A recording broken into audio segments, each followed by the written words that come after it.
Welcome to Channel 17, the Town of Colonie Government Channel.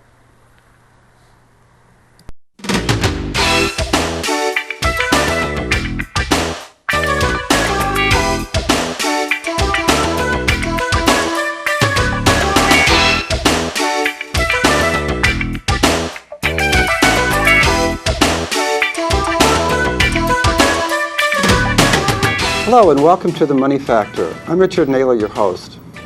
Today's show is on employment in difficult economic times. What should one do? What should one do differently?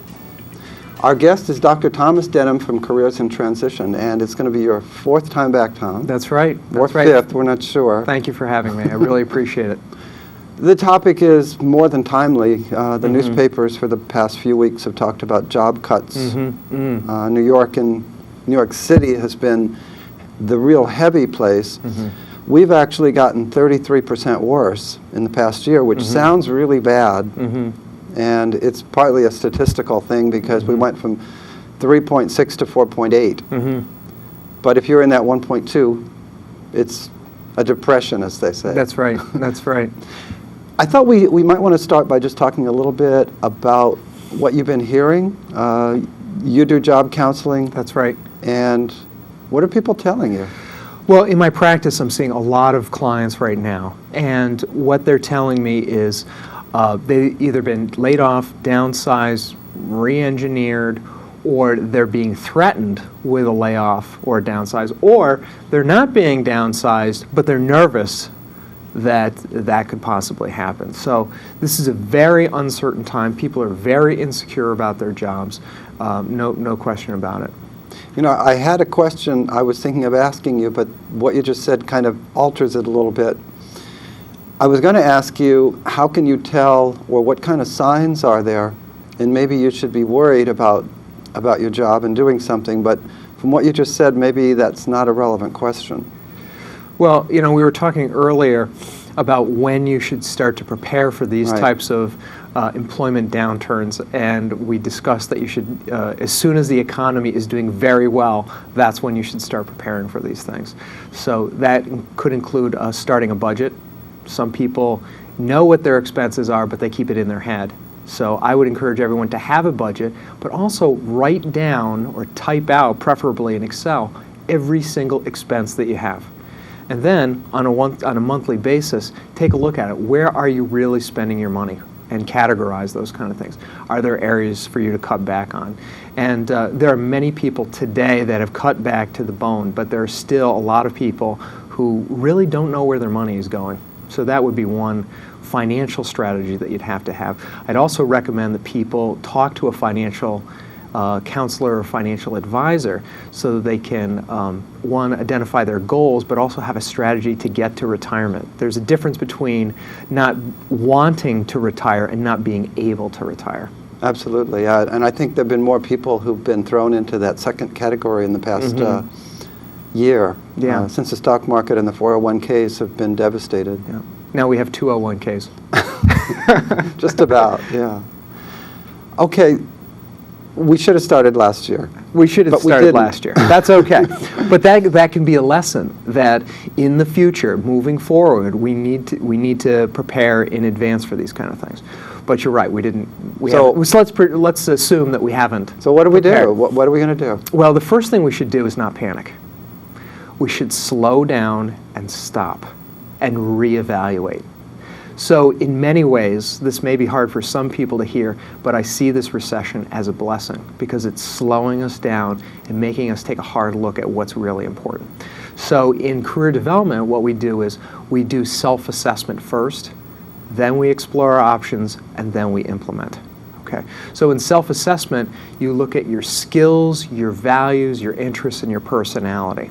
And then what you do is you take the inventories, and I do it through career testing, and then you match that with potential job options out there, and then you do the resume, cover letter, job search strategy, interview skill, the mechanics of the job search. Whereas the natural approach would be, natural in parentheses, in quotes, would be looking at the newspaper and seeing what jobs there are and trying to figure out how to write a resume and a letter so that you can trick somebody into thinking that you're the perfect person for that job. Right.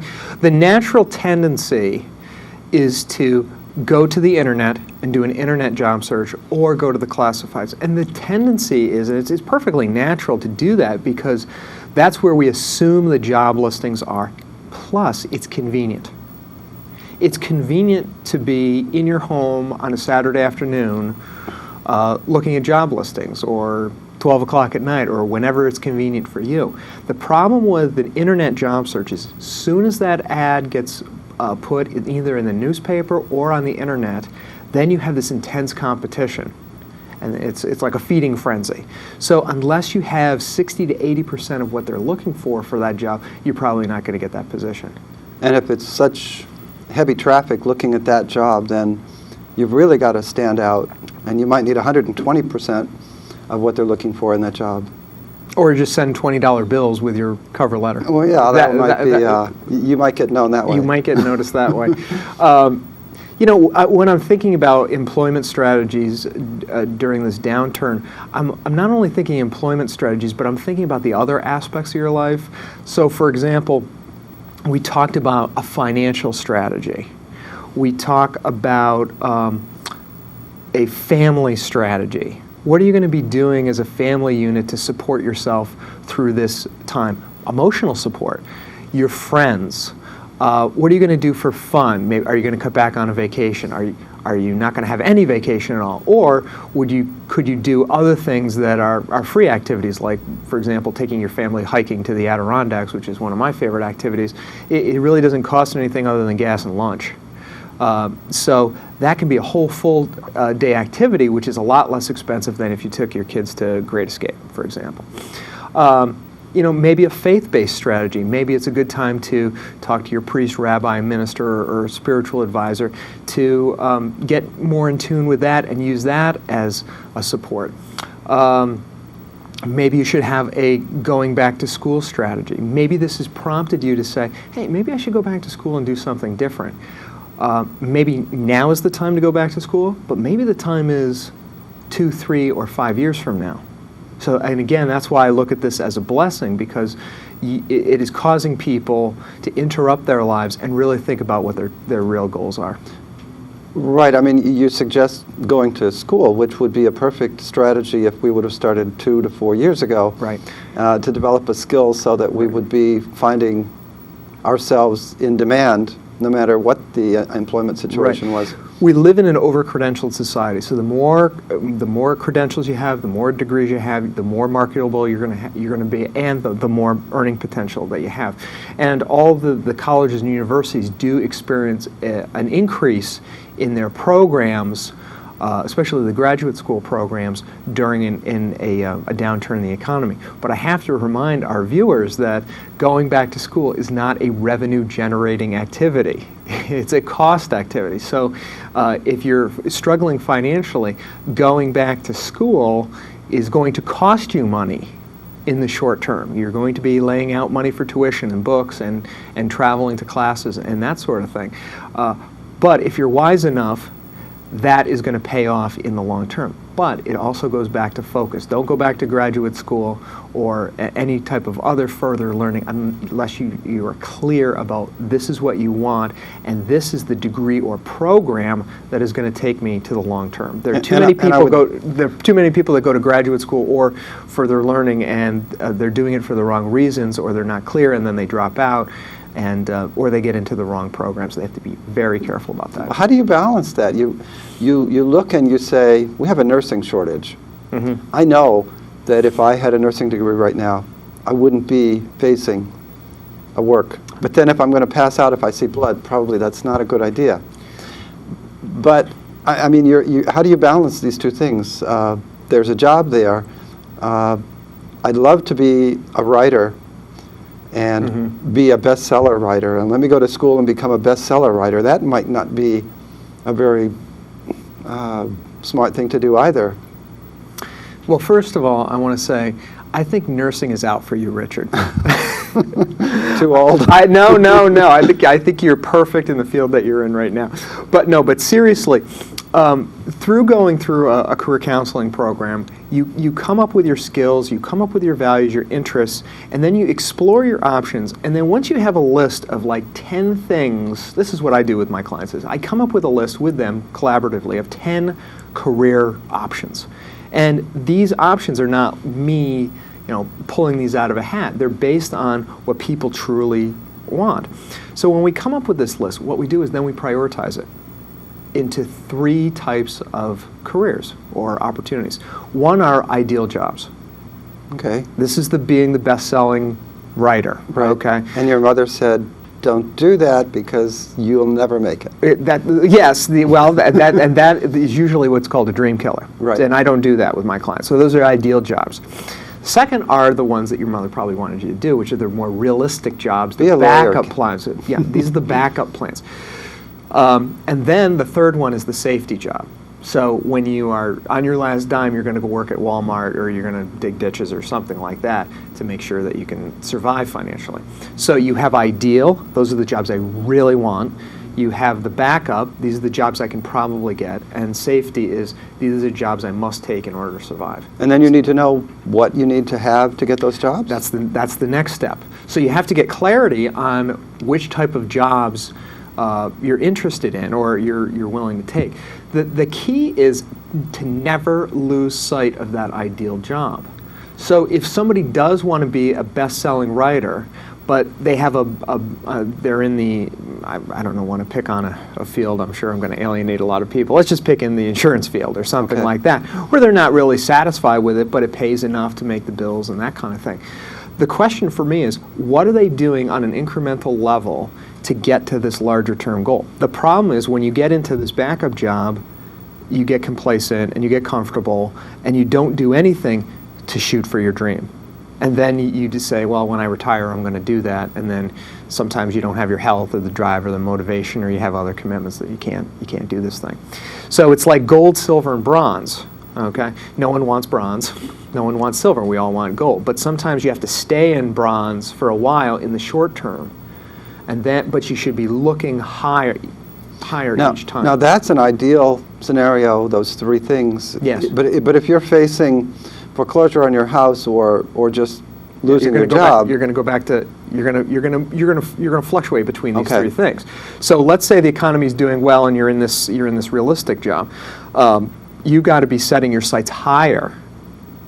But a lot of people don't set goals for themselves, which is very important, that they think highly of themselves and that they can pursue their dreams. Rather, they feel very comfortable and they think that this will last forever. This will last forever, and oftentimes people are in comfortable jobs because there's so much turmoil in the other aspects of their life, and that they don't want to change. But my job is to help people always to get to the next level, to help them reach their potential, to get them into careers that are fulfilling and flexible and that kind of thing. So if somebody comes to you and says, I want to write the great American novel, I wouldn't laugh at them. The next question would be, what is your game plan? So we got our first 2 steps. You need to know what you're good at and what you'd like to do. Skills what seems and interests. natural. That's skills and interests. That's exactly what those 2 are. And now you have to match that with options. With options. Right. So I have a list of 250 career options, and I have my clients go through this list and circle all of them. And then I have them look at that list again and get it down from 250 maybe down to 25, and then you look at the 25, and some of them there's a little overlap. So there's like media executive, advertising executive, public relations. So there's a clumping right there. Right. Another one's banking, financial analyst, and accounting. So there's a little clumping slip there. Back and forth. There's like themes in there. But I also get my clients to write these things down, to type these things out, so that they don't get distracted by other things like laundry and mowing the lawn and cleaning the toilets and dirty dishes and all those kind of things, which tend to distract us, and television, that kind of thing. Before you know it, we're just back to where we were. So is one of the things you really have to fight against depression, complacency when this happens? Absolutely. I see a lot of clients that are fighting anxiety, depression, inertia, procrastination, perfectionism. These are all evils, but they're all self-generated. They're all self-generated. And that can be tough to get out of. Right. So, going back to this strategy, having a financial strategy, having an emotional strategy, I recommend that people be in some form of counseling in addition. If you're having job problems during this economic downturn, it's going to affect your finances, it's going to affect your home life, probably going to affect your marriage, how you relate to your kids, your vacation. I'm a failure, etc. And then I'm a failure, I'm not a good provider, and it can cause, the economics are the foundation for all these other things going on, but absolutely have to get into some kind of counseling, because usually the career problem is a symptom of a larger problem. So what's the third step? The third step is goal setting and having an action plan. So now that you're clear on these goals, and they're in priority order, then you need an action plan to get you there. And so we're going to do another show totally on goal setting. But if I were to talk about goals briefly, they should be called SMART goals. And SMART stands for specific, measurable, action-oriented, realistic, and time-sensitive. Specific, measurable, action-oriented, realistic, and time-sensitive. So if it's not a SMART goal, it's not a goal. It's an idea. Okay, so if you said to me, I want to get a new job. Okay, that's not a goal because it's not specific enough. Right. Okay, what kind of a job do you want to get? Well, any job. Okay, no, and this is the problem with people, is that they're not clear on these kind of things. So specific would be your top 10 list of jobs. Measurable, you can measure how many resumes you're sending out, how many cover letters you're sending out, how many interviews you're getting. Action-oriented, you have to do things. I have to network, I have to apply to classifieds, internet, I have to join job search clubs, use professional organizations, contact alumni, all these different techniques. It has to be realistic. I want a job. And when do you want a job? Next week. I tell people it's a crock-pot career in a microwave world. You've got a slow cooker. It's a slow cooker. By the time you send out you find a job, you send out a resume. It takes 2 weeks, for them to even get back to you. Then it takes another 2 weeks. And for them, a postponement of a week is nothing. It's not their priority. And you need that paycheck. It's a priority. So that could take some time. Realistic, and then time sensitive too. You've got to have a time frame for all of this. So one goal could be, I'm going to send out 5 resumes every week. That's 1 resume a day. In a month, I've sent out 20 resumes. Now that must be a good resume if you're taking all day. It's not just a boilerplate here. No, you've got to spend the time and effort, and again, that's why the internet is so convenient. But I just Google a job, right? I just Google a job in my pajamas and I spit it out, and I'll start Monday. Right. Nothing wrong with internet job searching. It's just that there's so much emphasis on that, and we know it's the least effective job search strategy. Whereas real networking, contacts, friends, and a systematic program of getting your name out there and what you want. I know you is told the me best one. last time that when we were doing a program on online job searching, that it's basically a 10% solution, and you told me today, well, maybe it's not even that much of a solution to your problems. I'd probably say 5 to 10%. But that's the natural tendency. See, in a job search, when you're internet job searching, it's an isolating activity. It's you and the computer, and that's it. When the exact opposite should happen, you should be reaching out. That's more work, but it's work worth doing. So when you're networking, you go to your top 10 people in your inner circle, and you tell them, these are 3 jobs that I'm looking for. Do you know of 3 people I could talk to, and do you have 3 pieces of career advice? And so each one of those 10 people gives you 3 more people. Well, from that 10 people in that inner circle, now you have 30 people. Those 10 people are also looking out for you. So you go have coffee with all those 30 people, which is very time consuming. It's going to cost you money, okay? And you can't do it in your pajamas at 2 o'clock in the morning on a Saturday. But you give those resumes out. Those people are able to grease the wheels and get your resume to higher up on the resume stack. Okay, that sounds good. Networking beats not working. I had to say that. So you've got people figuring out what's what's right for them, so that they're really reaching towards having a good life. Right. And you've got people being sensitive to the real world, so that they don't try to be something that's not timely, or that's not going to happen, or that their chances aren't good without a safety net.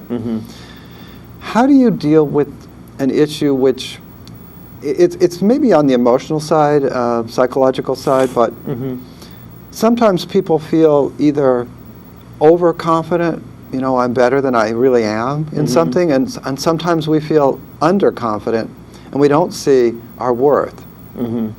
How do you get through those two situations? It's usually a recipe for therapy. If you don't value yourself, or you don't think you're very good, that's usually a symptom of low self-esteem, which should be addressed in therapy.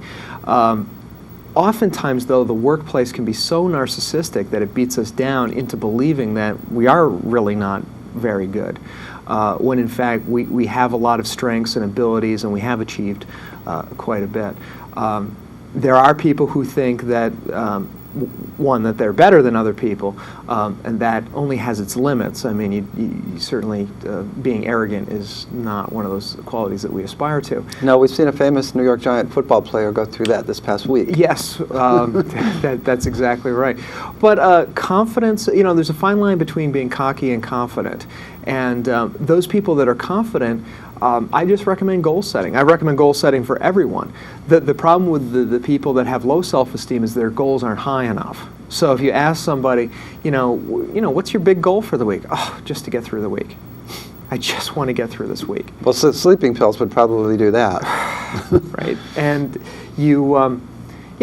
then that's fine if you're having a bad week. There are days and weeks that go by for both of us that we just do want to get through this week. But the question is, well, what do you want to? What's your big goal for next week? Oh, just to get through. I just need to get through that week. And then all of a sudden you wake up and it's New Year's Eve and you realize you haven't accomplished hardly anything this year.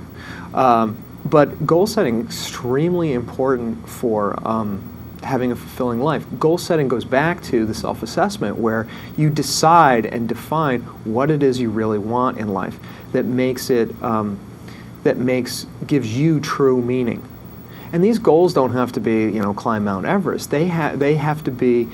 Some of them can be realistic goals. Some of them can be ideal goals. I mean, one goal that I had this summer was I was going to clean out this hardware drawer. We have several hardware drawers in our kitchen, and I was going to clean them out. Well, I wrote it down as a goal, and then there was this one Sunday. It was a beautiful day outside, but I couldn't take it anymore. And I said, I'm going to clean out that hardware drawer. And I take everything out. I clean it out. It takes 4 hours to do, which is the entire afternoon, and where I would rather be mountain biking, hiking, or rock climbing, or something like that.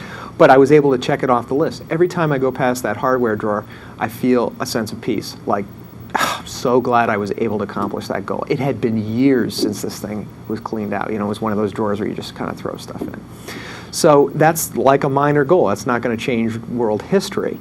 But that was something that I wanted to get done. So when I do things like that and other goals, at the end of the year, I've checked off all these things. I say, wow, I really accomplished quite a bit. But it goes back to what you really want. Let's talk about flexibility for a second. Before the show started, we talked a little bit about our forefathers and them coming to this country with nothing. But many of us, well, I'm a little older. We didn't have much when I was growing up either. But and you did fine. And we did okay. Yes, you did fine. But flexibility, I mean, how important is that in trying to move from a difficult situation into something a little more satisfying? I think people are recognizing that they have to be enormously flexible, and it's at that point where people will be flexible as long as that they can have a paycheck. But I think you should be flexible with your career plans ahead of time. So one of the things you may want to consider is, am I updating my skills? Am I updating my experience? Did I update my resume this year? There are plenty of people that need to update their resume on an annual basis, haven't done it for 10 years or so. When you update your resume, then you get a snapshot of, am I gaining the skills and experience that I want? No job is forever. really, we have ended that social contract between the employer and the employee. I'm going to take care of you, you take care of me for 30 years, and then you can have a gold watch at the end of the story. So the question for me is, where does this job take you in the long term? And during your career, your career either dead ends or it opens up. So if you lost your job today, what would be the 3 areas that you would go into or explore or try to pursue? At work, how can you be flexible? Can you take on new projects? Can you take on new initiative? Can you do some networking? It's all about being creative, which means you have to be proactive. And during other economic times, we tend not to be proactive. We tend to be like, let's coast. Right. Things are going fine. You said update your skills also. Now, by that, do you mean, okay, we're in a difficult time in terms of general employment rate. Does that mean I should be thinking now, because it makes me worried, and I should do something that I didn't do before, which was think, now, what skills really do some people in my profession have that I think, oh, that's pretty good, that's a nice thing to have, and I don't have it. So maybe you were saying this is a good motivation for us to... It's a fantastic motivation. It's kind of like saying, I want to stay in good physical shape. Well, what does that mean? Well, it means today I need to work on my abs. Tomorrow I need to do cardio. Then I need to do flexibility. Then I need to lift weights for strength training. And then I need to work on my upper body. So you're using all of your muscle groups. Well, it's no different for a career. Are my technical skills up? Are my teamwork skills? Are my leadership skills? Am I doing enough community service? Am I keeping my networks up? Now we have this whole thing called social networking, where we're using LinkedIn, Plaxo, Facebook, MySpace, Twitter. Am I keeping those networks up? Have I updated my resume? Am I looking for new opportunities? Even if I weather this storm, and I'm got job security, and 2 years from now things are going great. Where are you going to be 5 years from now? Is this where you want to be? Do you have a plan for the next 5 years? Do you have a plan for the next 10 years? Most people don't have plans for the weekend. The environment that you're describing here is education with would that be a big E or a small E? In other words, we're not talking about necessarily going to college. We're talking about we're living in an environment where you can't just walk in off the street and start doing a job that you didn't know anything about before you started. Unless you're an entrepreneur. We'll talk about that in a second. We'll talk about that. But what I'm saying is we're living in an environment where we breathe change, growth, skills, right. And we're valued by talents that we already have. That's right. You've got to keep your skill set up. You've got to keep your energy level up. Positive attitude, your networks up, your resume up. Do you have the right credentials? Do you have the right certifications? You really have to be in the best physical shape of your life, and then you really have to be in the best career shape. And if you have been in a job for a number of years and you haven't learned anything new, because learning takes work, and we have a tendency to want to avoid doing a lot of work, and going back to school requires a lot of work. So it's a lot easier once you get into a job to kind of coast. See, in any job, what happens is you idealize the job, and then over time you devalue it. That's why if you talk to people who get into new jobs, they love it, it's wonderful, I love the people, I'm learning so much. But if you ask them 10 years from that point, they'll say, I hate my job, I hate my coworkers, I hate my boss, I'm not learning anything, it's not flexible, it's not creative, it's not what I want to do. And it sounds like what you're saying is it's your own fault. Well, you have to understand that any job goes through this cycle. And so if you think you're going to be in this job for life, you're going to be very disappointed, because it's not going to be satisfying if you stay in it for life. But what about just deepening it? Coasting. How could you enrich this life? What new projects could I take on? How could I change the way I do my work? How can I improve? How could I improve? What were my top 10 accomplishments in my job this year?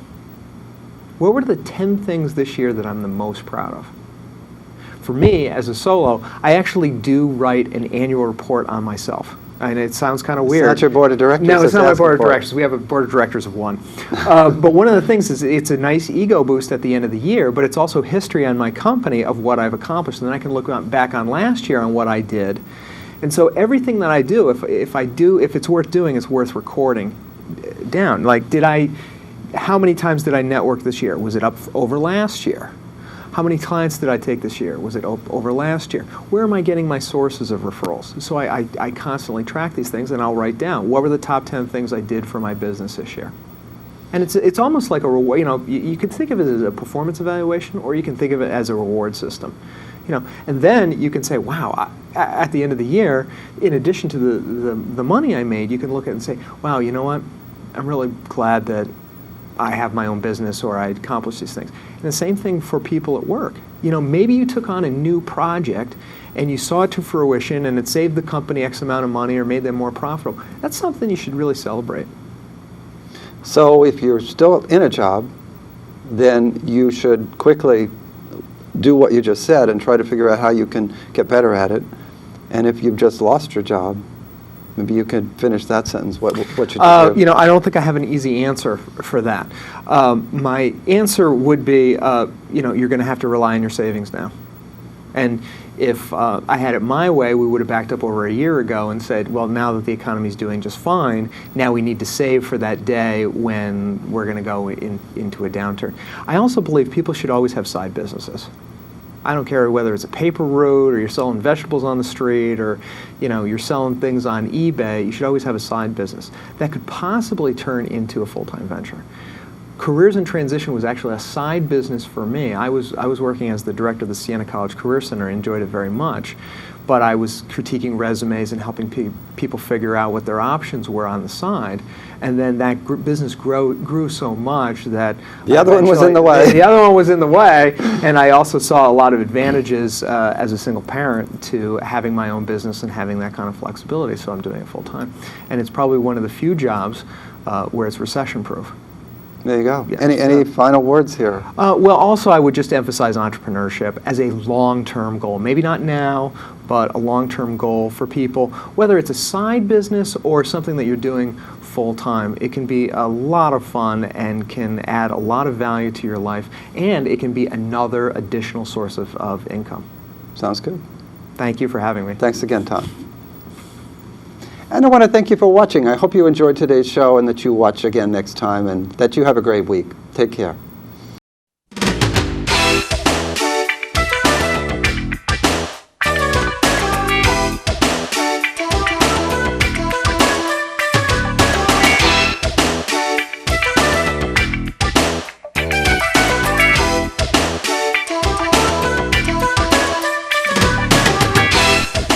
Welcome to Channel 17, the Town of Colonie Government Channel.